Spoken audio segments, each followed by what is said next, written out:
లోకేష్ నారా.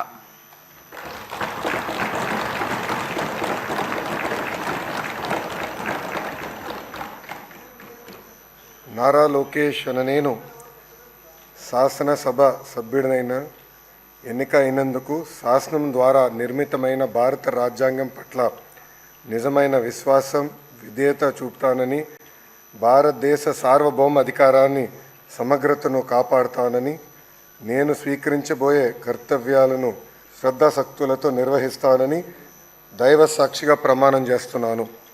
ఆంధ్రప్రదేశ్ శాసనసభ సభ్యుడైన నారా లోకేష్ అనే నేను సభ నియమంలో కట్టుబడి ఉంటానని, వాటిని అనుసరిస్తానని, సభ మర్యాదలను పాటిస్తానని, సాంప్రదాయాలను గౌరవిస్తానని దైవ సాక్షిగా ప్రమాణం చేస్తున్నాను.